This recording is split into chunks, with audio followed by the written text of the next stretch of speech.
Wow, I look like an angel. It's so white. I got the front door open. All right, Facebook always tells me to give it a few minutes. So, hi guys, welcome and welcome. Stained Glass coming at you. I'll try to do this and get situated, but I don't have to keep moving my arms. Sitting on my steps as usual. It's my little spot in life. I love it. My quote: "Blessed is the pure in heart." So this is Stained Glass. I'm going to give it a few minutes because I know it takes Facebook a minute and even longer on these Facebook business pages. Had this huge breakthrough today in my personal life. And if you've been following me at all, I am declaring I'm going to be real talk with Dana, transparent as a leader. And because I think it's a journey. I think our lives are all this journey, and we're all human, right? Right out there, Facebook land? People are human, and when people start to act like they have every area of their life together, it just makes me feel so incompetent. First of all, man, like, how do they do that? But you know what? Jesus was our example, and let's sit like this, maybe. And so, you know what, guys? I'm just going to talk. And when you replay this, I'm okay with that because it's just my heart and my words that I want you to hear today. So thank you so much for joining and listening in and re-listening to this replay. My name is Dana Glass, and I am from Michigan, and I am the founder of Be You and Smile. I'm so excited. I'm in the process of getting that a true company and my logo trademark. And I will just share a little bit about that journey with you. Where did the Be You and Smile come from? Because I found myself recently, in the last year, at a place where I wanted to be who I was. And I knew who I was, but I wasn't being truly living authentically, unfiltered. I love that word, unfiltered. Unfiltered to me is not just saying a bunch of vulgar words. Unfiltered to me means just being who you are with no persona. You don't care. You know, you are who you are. And some people can do that. And I've always admired that about them. I'm going to go this way, put my arm up. I've always admired that about them. So, you know, it's been a journey, you guys. A year ago, I joined Lisa Nichols' journey. I met some incredible people that have truly helped show me the way and change my life, that there is so much out here waiting, and people are waiting on you. They're waiting on you to be you with a smile. And that's where my smile, if you don't know, I'm missing 2 teeth. And so that's a long story. If you haven't seen that video, there's a video out there. And I've chosen now at this point, because of all the things I would have to go through, to not have it fixed. I've been to specialists, and anyways, a long story. I'll just wait for the dentures. And so, for now, learning how to smile and be genuinely who I was it was hard. Now I love who I am. My missing teeth and all. But that's not why we're here today, are we? We're here for healing, communication, and relationships. And I want to be real with you. Like, I'm really working on relationships. One thing that I learned in the Lisa Nichols journey was you can have abundance in all areas of your life, you guys, all the time. That was a huge breakthrough. Doesn't mean that you have balance in all those areas. And that's another whole Facebook Live. But it means you can truly have abundance today in relationships, in your finances, in your personal life, in your health. All those things can happen for you today. So I wanted to share something that's been it's been hard for me. So who I am today, I'm not married right now, and I've been in a relationship with somebody. And if you know me, you know that's been a rocky road. I'm not going to lie about that. I've known him for 9.5 years. But here's where my breakthrough comes in, and I want to share this with you guys today. So what you may not know about me is I've been married 3 times. He has never been married. When they say opposites attract. And my book will be launching next year, the spring of next year. And I'm going to talk about that journey of the three marriages because that I want to help other women not make some of those same mistakes that I made. And something happened in my first marriage that was life altering for me. And I will tell you guys, when I married him, I was a virgin. I saved myself for this man. I was 22 years old and I had such purity and I had worked so hard for that. And so, this relationship I have now, I can now understand a lot of things because of the healing that needed to take place within me and him, quite frankly, um, from my past. So, do you guys ever have it in your head? Like, I don't care what the relationship was. It could be with a friend. It can be with a parent. I'm just on this mojo right now of healing relationships because if I die today, I don't want, I don't, I want to leave this earth knowing that it's all good. And I want the other person not to have regrets because we didn't settle something.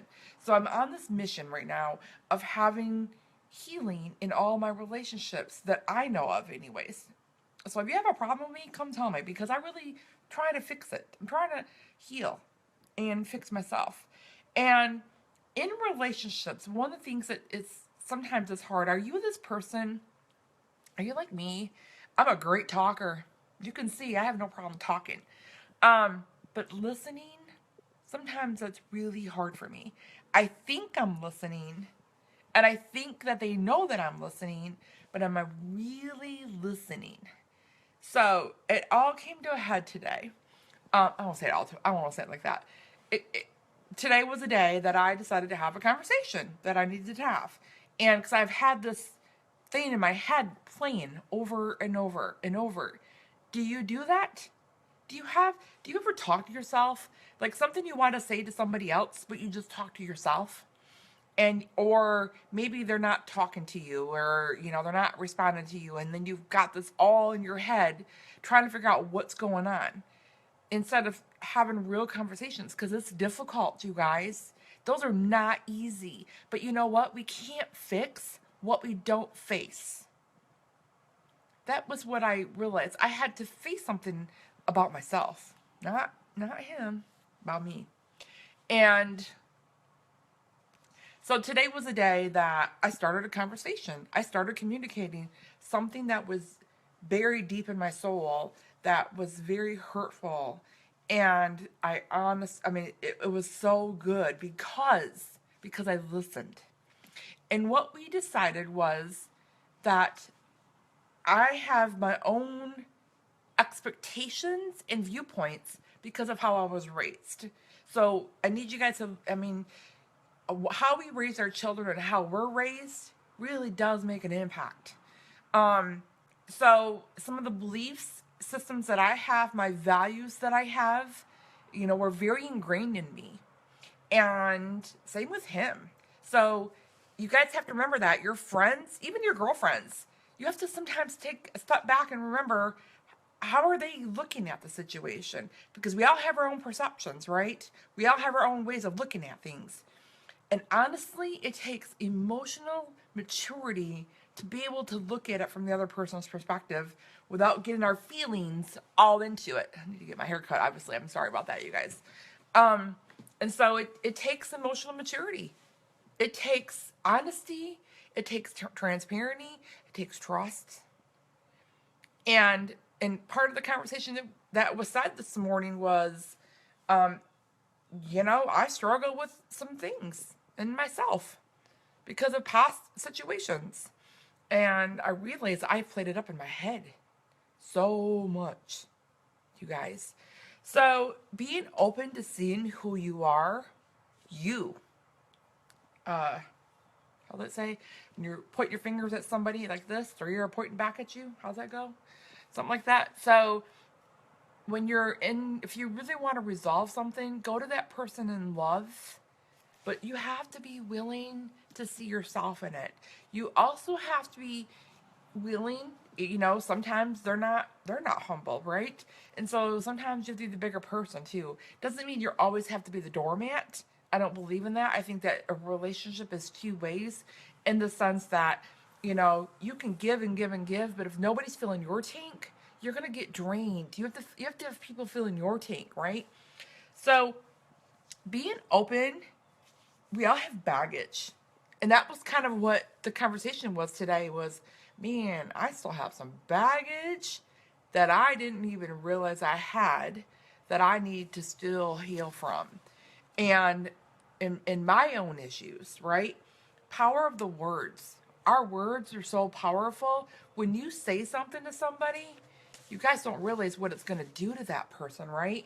And so it was, today when we were having this discussion, it was like, there was a moment I got real intense. And I'm like, okay, Dana, this is not going to be profitable for them or for me.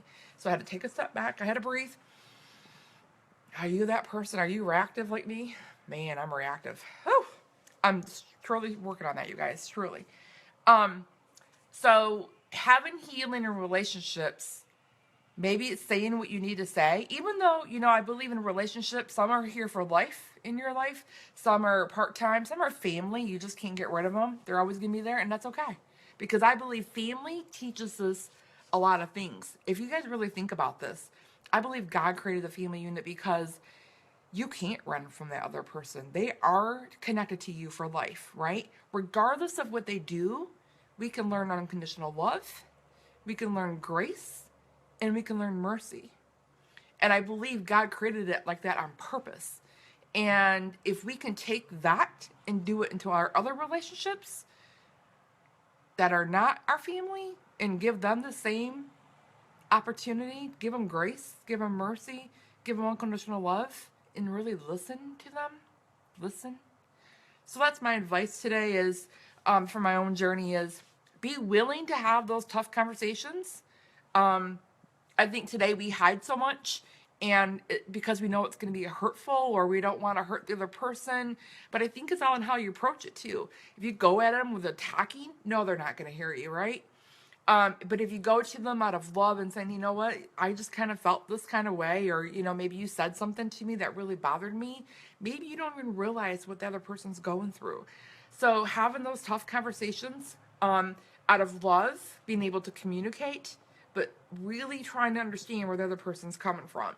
So that was really what my takeaway was today, was when I sat and listened, instead of always being the one talking, and I listened to that viewpoint on what they were taught on a specific area. I was like, wow, like, we're just not on the same page on this, but it doesn't make me right or them wrong. It's just that we all have a different way of looking at it. So that's where the grace and mercy comes in, guys, right? So today, I'm just going to encourage you, if you have somebody in your life that you need a healing from, that maybe they hurt you. I mean, I think you owe it to them to tell them that, because they can't fix them what they don't know, and maybe they're not willing to hear it. Some people aren't, and that's okay. But if you go to them out of love and just say, "Hey, this is how I felt," whether you made me do that on purpose or not. I mean, this is just my feelings, and I'm gonna own them. But also being able to be the bigger person and walk away and not be, don't argue, right? We all have our rights to our opinions, our values, and who we are. So thank you guys for joining. Watch the replay for my healing today. My mojo is listen, be willing to have those hard conversations, give them a little grace, mercy, and love and understanding from their perception. So, bye guys, smooches.